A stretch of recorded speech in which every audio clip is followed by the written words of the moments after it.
Max life super speciality hospital जो कि doctor Anees bag साहब का है और जो एक डायनेमिक पर्सनालिटी है बरेली के। कैसा आपको यहाँ लगा और उनकी जो शख्सियत है उससे, क्योंकि जाहिर है कि एक डॉक्टर अगर हॉस्पिटल का जो एमडी है उसका सपोर्ट हो, उसका स्टाफ हो और उसकी सुविधाएं हों तो उसके बारे में जरूर जिक्र करना चाहिए। तो उससे शुरुआत करेंगे। कैसा लगा max life super speciality hospital और डॉक्टर अनीस बेग साहब को तो शायद पहले से ही आप जानते हैं। हाँ, बिल्कुल। जब मैंने बरेली आने का फैसला किया, अभी जल्दी में ही मैं 10 ही दिन पहले बरेली आया हूँ वापस, यहीं का रहने वाला हूँ वैसे तो।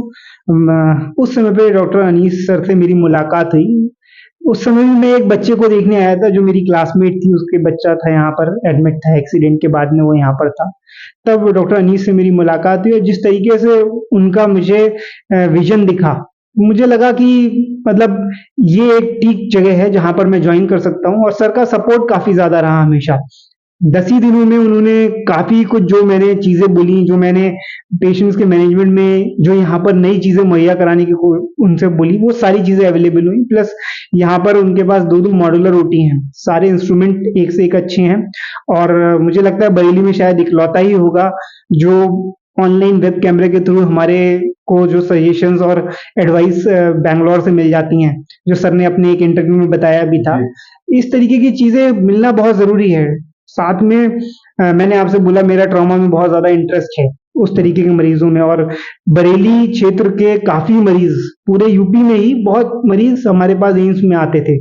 तो यहाँ पर भी बहुत पेशेंट आ रहे हैं उसके, तो उसके लिए एक टीम वर्क की जो ज़रूरत होती है वो भी मेरे पास यहाँ पूरी अवेलेबल है। ऑर्थोपेडिक्स में डॉक्टर हामिद हैं, उसके बाद में बहुत ही अच्छे डॉक्टर हैं, डॉक्टर जावेद हमारे पास मेडिसिन में है, तो सबका सपोर्ट एकदम तुरंत मिल जाता है। तो उसकी वजह से हमारे यहाँ पेशेंट की रिकवरी बहुत ही अच्छी होती है। नमस्कार, अटल न्यूज में आपका स्वागत है और मैं आपसे मुखातिब हूँ सबीर अब्बास। इस वक्त सर्दी का मौसम हर दिन के साथ अपनी ऊंचाइयों पर पहुंच रहा है और सर्दी के मौसम में अगर सबसे बड़ी दिक्कत है तो वो ब्लड प्रेशर यानी बीपी के मरीजों को है और उससे जुड़े कई सारे और भी दिक्कतें उनके सामने आती हैं। हमने अमूमन देखा है और रिसर्च भी ये कहती है कि 1,84,000 से ज्यादा मरीज हर साल जो है कहीं ना कहीं ब्रेन हेमरेज से ग्रस्त होते हैं और ये भी रिसर्च कहती है तकरीबन हर 40 सेकंड में एक ना एक मौत भी हो रही है। जाहिर है कि जागरूकता की भी कमी है और समय रहते अगर इलाज मिल जाता है जो मस्तिष्क के जो मरीज हैं तो यकीनी तौर पर उनकी जिंदगी को बचाया जा सकता है। जाहिर है कि उसके लिए हम न्यूरो सर्जन से बात करते हैं और हमारे साथ आज डॉक्टर मोहित गुप्ता जी मौजूद भी हैं। वो मूलतः बरेली के ही रहने वाले हैं। उन्होंने अपनी जो शुरुआती तालीम है वो बरेली से ही पूरी की। उसके बाद उन्होंने एमबीबीएस जो है कानपुर से पूरा किया। जब ये सिलसिला आगे बढ़ा तो परिवार का नाम रोशन करने के लिए वो सैफई चले गए, जहां से उन्होंने एमएस कंप्लीट किया। उसके बाद और मुकाम हासिल करना था, न्यूरो सर्जन बनना था, तो उनका एम्स ऋषिकेश में सिलेक्शन हो गया। और उसके बाद हिंदुस्तान के बड़े सेंटरों में काम करने के बाद, क्योंकि बरेली की मिट्टी और बरेली की संस्कृति कुछ ऐसी रही है, वो अपने होनहार जो भी होते हैं लोग उनको यहाँ बुला लेती है। यही वजह है कि मोहित गुप्ता जी ने अभी पिछले दिनों max life super speciality hospital भी ज्वाइन किया है। जो मैं अपने बारे में बता सकता हूँ, मैं न्यूरो ट्रॉमा में मेरी स्पेशलिटी ज़्यादा है, जिसके ऊपर शायद लोग न्यूरो सर्जन्स भी बहुत ज़्यादा उसको कुछ अलग से ऐसा स्पेशलिस्ट नहीं मानते, बट मेरा न्यूरो ट्रॉमा में खास इंटरेस्ट रहा है और मेरी उस पर पकड़ काफ़ी अच्छी है इंडिया लेवल पे, और इंडिया के बाहर के लेवल पे भी मुझे उसमें कई अवार्ड भी मिल चुके हैं। इसके अलावा चूंकि मैंने एम्स ऋषिकेश से एमसीएच किया है और उसके बाद में मैं सीएमसी वेल्लोर में 1 साल लगभग बतौर कंसल्टेंट काम किया हूँ, तो जो भी इंडिया ही नहीं, मैं कहूंगा कि पूरे विश्व में जो हमारे पास अभी करंट सुविधाएं मौजूद हैं, उनके हिसाब से जो बेस्ट स्टैंडर्ड ट्रीटमेंट आज की डेट में किसी को भी मिल सकता है, मैं उससे अप टू डेट हूँ। और मेरी कोशिश यही रहेगी अभी कुछ टाइम के स्ट्रगल के बाद में कि मैं थोड़ा सा बरेली में इन सर्विसेज का स्टैंडर्ड बढ़ाऊं, जो ट्रीटमेंट है उनका स्टैंडर्ड बढ़ाऊं, और जो भी मेरे तरफ से बेस्ट पॉसिबल हो पाएगा मैं वो बेस्ट पॉसिबल देने की कोशिश अभी अब हमारे दिसंबर में हिंदुस्तान में उत्तरी भारत में खासतौर से तेजी से बढ़ती है और उसमें हम देखते हैं अमूमन कि ब्रेन सर्जरी ब्रेन हेमरेज के बहुत सारे मरीज सामने आते हैं और ये अचानक होता है। तो ब्रेन हेमरेज क्यों होता है, कहाँ पर हम अपनी लापरवाही करते हैं और किस तरह से आज के टाइम में उसका इलाज आप अपने अनुभव के आधार पर मुहैया करा। देखिए, मैं आपको बिल्कुल, क्योंकि हमारे चैनल से जुड़े हुए लोग आम लोग हैं, तो मैं बहुत ही आम भाषा में आपको समझाता हूँ, बिना किसी भी साइंटिफिक या कठिन टर्म को यूज़ किए बिना, शब्द को यूज़ किए बिना।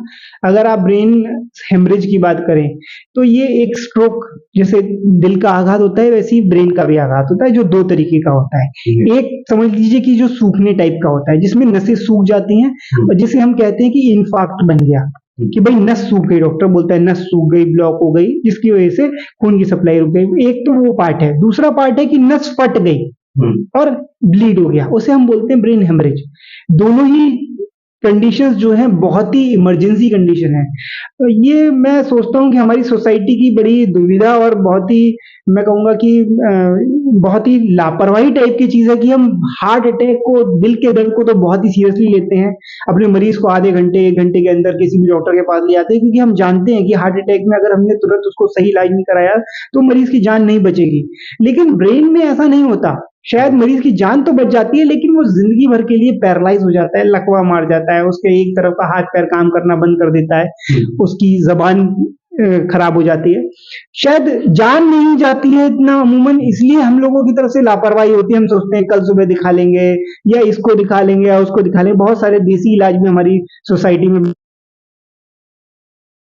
बात है कि हम उसको उतनी सीरियसनेस से नहीं लेते, जबकि वो भी उतना ही सीरियस है। अगर कोई मरीज किसी भी तरीके के आघात के 90 मिनट या 2 घंटे के अंदर अंदर आता है, तो पूरा मैनेजमेंट प्रोटोकॉल ही चेंज है। लेकिन चूंकि 2 घंटे के अंदर अधिकतर मरीज आता ही नहीं है, इसलिए डॉक्टर भी मजबूरी में ज्यादा कुछ फिर कर नहीं पाता। फिर वो एक कंजर्वेटिव ट्रीटमेंट देता है। जो हिस्सा मर गया है या जो हिस्सा ब्लीड हो गया, उसके लिए बहुत ज्यादा कर नहीं सकते। बाकी हिस्से को बचाने के लिए दवाइयां दी जाती हैं, जो दी जाती हैं। इसमें भी एक जगह पे रूल आता है सर्जरी का, जैसे जो सूखने वाला है, स्ट्रोक वाला है, इन्फार्क्ट वाला है, उसमें हमें स्ट्रोक वॉल्यूम देखना होता है कि कितना है, उसके हिसाब से सर्जरी बनती है। जो ब्लीडिंग वाला है, उसमें हमें उसका मास इफेक्ट देखना होता है कि कितना वजन हो रहा है, कितना भारी हो रहा है, उसकी वजह से कितना दिमाग पर प्रेशर बढ़ रहा है, जिसे आम भाषा में डॉक्टर समझाने के लिए सूजन भी बोलते हैं। तो मैं ये बोलना चाहूंगा कि हर दिमाग की जो सूजन बोली जाती है, वो असल में सूजन नहीं होती, वो बहुत कुछ हो सकता है। तो इन्हीं दोनों ही कंडीशन में कितना जल्दी ऑपरेशन हो पाता है, उससे बहुत फर्क पड़ता है। देखिए, मेरा एक मानना है समीर जी, कि हमारा एज डॉक्टर सोसाइटी की तरफ सिर्फ ये मतलब जिम्मेदारी नहीं बढ़ती कि हम सिर्फ एक मरीज की जान बचा के दे दें।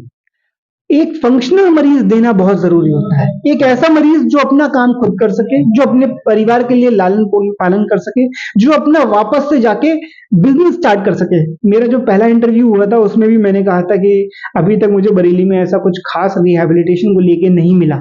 मैं उसको यहाँ शुरू कर रहा हूँ धीरे धीरे। और रिहैबिलिटेशन का सबसे पहला पार्ट यही है कि मरीज का सही समय पे यहाँ आना, सही समय पे इलाज चालू होना। ट्यूमर होता है तो उसको किस तरह से आप सर्जरी कर पाते हैं, और क्या उधर मैसेज देना चाहते हैं, ट्यूमर होता क्यों? देखिए, ट्यूमर क्यों होता है इस पे ना जाना बेहतर है। बहुत कम समय है हमारे पास। ट्यूमर होता क्यों है इस बारे में बात करने का मतलब नहीं बनता। बाकी मैं आप लोगों को ये बताना चाहता हूँ कि ट्यूमर की सर्जरी, ब्रेन ट्यूमर के कई प्रकार होते हैं। अगर आप 1 से लेके 4 देखेंगे, तो 4 वाला ही केवल ऐसा है जिसका बहुत अच्छा रिस्पॉन्स नहीं है। 1 और 2 का बहुत अच्छा रिस्पॉन्स है। अगर उसकी सर्जरी ठीक समय पे ठीक से हो जाती है, तो मरीज काफी लंबा जीते हैं, बहुत अच्छा रहते हैं, फंक्शनल रहते हैं, अपना सारा काम करते हैं, कभी पता भी नहीं लगता कि उनकी कोई सर्जरी हुई है। 4 वालों का मैं मानता हूं कि उनकी लाइफ बहुत ज्यादा नहीं होती, बहुत ज्यादा हम या कोई भी उनके लिए कुछ कर नहीं सकते। रही बात सर्जरी के लिए जो आपने क्वेश्चन उठाया कि पूरा दिमाग खोला जाता है, तो हाँ, अमूमन पूरी हड्डी काटकर ट्यूमर को निकाला जाता है। लेकिन आजकल ऐसी सुविधाएं हैं जिनमें हम एक छोटा होल बनाकर उससे भी ट्यूमर निकालते हैं। और मैं आपके माध्यम से लोगों को बताना चाहूंगा कि उस तरीके की सर्जरीज भी हम बरेली में शुरू करेंगे, और मौका मिलने पे सही मरीजों में उनको भी करेंगे। और बहुत अच्छा रिस्पॉन्स है उनका। अगर आप देखेंगे, जैसे आप अगर बड़े सेंटर्स की बात करें, जो आज नॉर्थ इंडिया के जो बड़े बड़े नाम है, या साउथ इंडिया में जो बड़े बड़े नाम है, वो लोग यही कर रहे हैं। ऐसा नहीं है। अगर देखिए, मैं एक ही बात कहता हूँ कि अगर ब्रेन ट्यूमर के मरीजों का कोई रिस्पॉन्स ही नहीं होता, उन्हें ऑपरेशन कराने से कोई फायदा ही नहीं होता, तो हम न्यूरो सर्जन तो कब के खत्म हो गए। हमारा तो कोई काम ही नहीं। अगर कोई मरीज बचना ही नहीं है ब्रेन ट्यूमर का, तो हमारा तो कब का काम खत्म हो गया होता। तो जो मैं कहूंगा 100 मरीजों में से मान लीजिए 20 नहीं बच पाते, जो 80 बच पाते हैं वो जाके कहीं नहीं बताते कि हम बच गए, जो 20 बेचारे नहीं बच पाते हैं उनसे पूरा सोसाइटी डर जाती है कि ब्रेन ट्यूमर का तो मरीज ही नहीं बचता। नाम से डर है। नाम से डर है। तो मैं ये कहना चाहूंगा कि ब्रेन ट्यूमर किस टाइप का है इस पे डिपेंड करता है, आपने किस टाइम पे सर्जरी करा ली है, सर्जरी कैसी हुई, और उसके बाद में पोस्ट सर्जरी, जो मैं हमेशा शब्द इस्तेमाल करता हूँ, पेलिएशन, रिहैबिलिटेशन, कीमोथेरेपी, रेडियोथेरेपी का कितना आपने उसको फॉलो करा, इन सब चीजों पे बहुत डिपेंड करता है।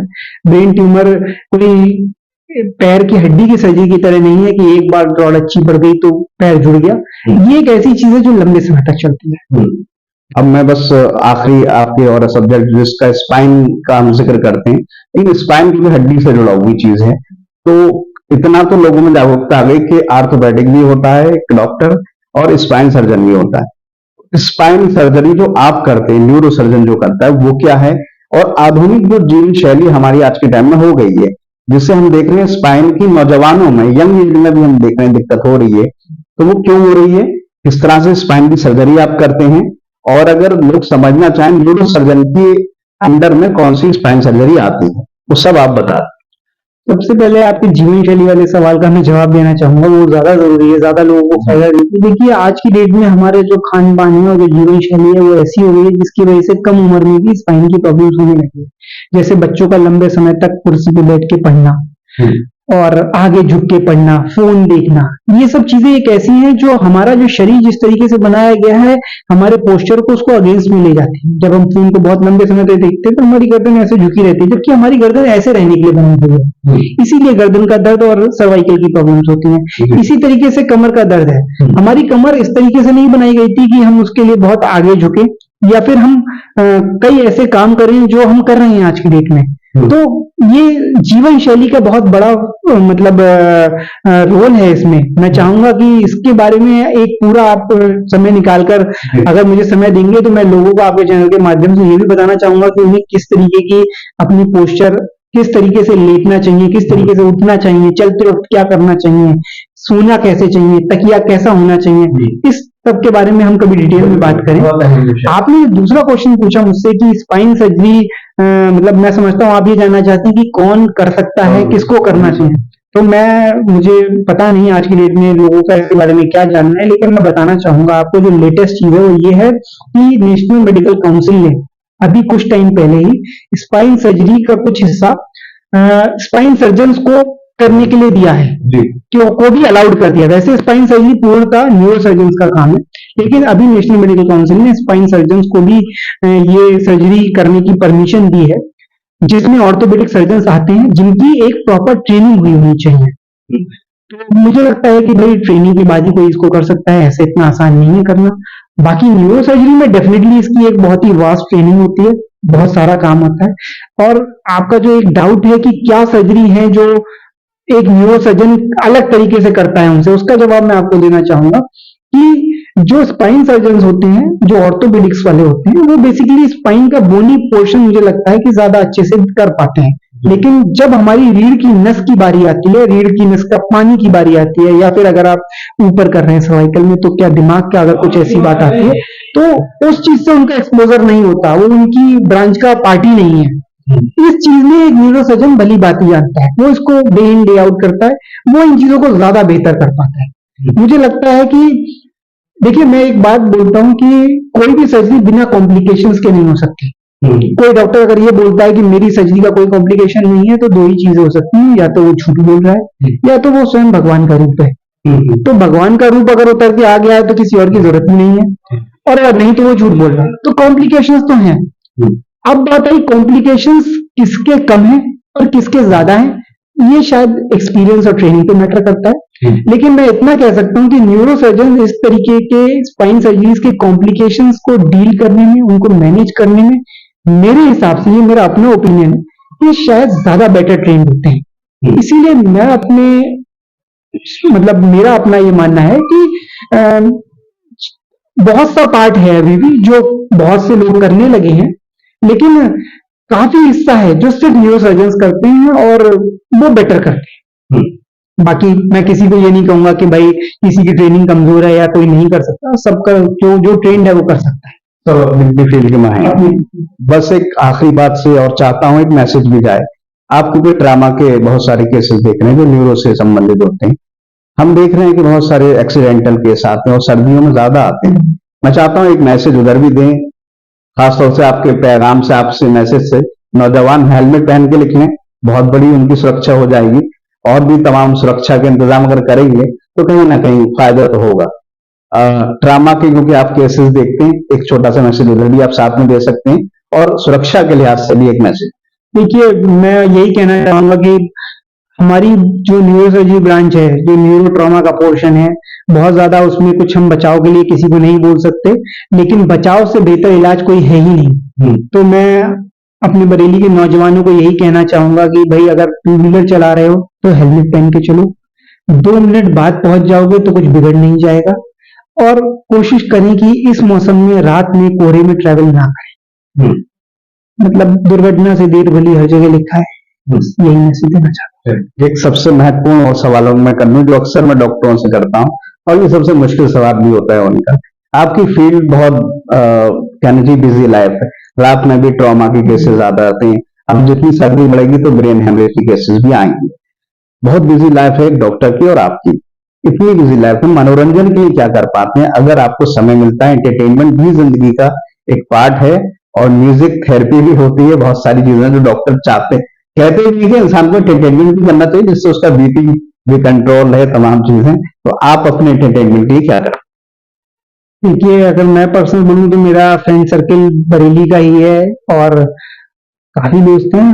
मैं अपने दोस्तों के साथ आराम से बैठता हूँ, शाम में बैठता हूँ, कभी सुबह में बैठता हूँ। इसके अलावा मुझे लगता है कि हर किसी को कुछ ना कुछ खेल खेलना चाहिए, मैं भी खेलता हूँ। और अपनी बॉडी के लिए व्यायाम बहुत जरूरी है, आधा घंटा ही दीजिए, आधा घंटे का व्यायाम बहुत जरूरी है।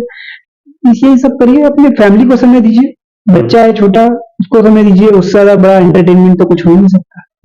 वो आपको कभी भी डल महसूस करने नहीं देता। मेरा भी यही करता है। चलिए, बहुत सारी शुभकामनाएं आपके लिए। भविष्य में ईश्वर करे आपके हाथ में जो भी केस आए, ईश्वर करे वो कामयाब हो और आपकी जो इंसान की जिंदगी है कीमती, उसकी सुरक्षा कर सकें, उसकी हिफाजत कर सकें। और बहुत अच्छा विषय आपने मुझे बताया है कि किस तरह से इंसान की पूरा चलना चाहिए, बैठना चाहिए, लेटना चाहिए, तमाम जो जिंदगी के पार्ट है उस पर भी हम भविष्य में बात करेंगे ताकि एक अच्छा पैगाम और लोगों तक पहुंचेगा। बहुत सारी शुभकामनाएं। Thank you. Thank you. तो हमारे साथ थे डॉक्टर मोहित गुप्ता जी, जिनसे हमने कई सारे अहम विषयों पर बात की और उन्होंने एक बहुत अच्छा बीच में विषय भी सामने रखा कि इंसान को किस तरह से अपनी जिंदगी को, क्योंकि चलना, बैठना, उठना और तमाम चीजें जो उसकी जिंदगी की क्रियाकलाप हैं उसको किस तरह से गुजारना चाहिए, उस पर भी हम भविष्य में उनसे बात करेंगे। ब्रेन हेमरेज हो या ट्रॉमा के केसेस हो, उसमें उनकी महारत है और बरेली में मुझे उम्मीद है और यकीन भी है कि वो एक क्रांति पैदा करेंगे, खासतौर से ट्रॉमा के क्षेत्र में। तो बहुत सारी शुभकामनाएं उनके लिए। Max life super speciality hospital जो ईसाइयों की पुलिया पर है, वो वहां पर अपनी सेवाएं देते हैं और आप उनसे मिल सकते हैं 10 से 4 बजे तक और शाम को 6 से 9 बजे तक भी उनका टाइम रहता है, संडे के अलावा। तो आप चाहें तो आइए और जिस तरह के भी न्यूरो संबंधित दिक्कत है उनसे उनकी एक्सपीरियंस का फायदा उठाइए। बहरहाल इन तमाम बातों के साथ मैं समीर अब्बास, अटल।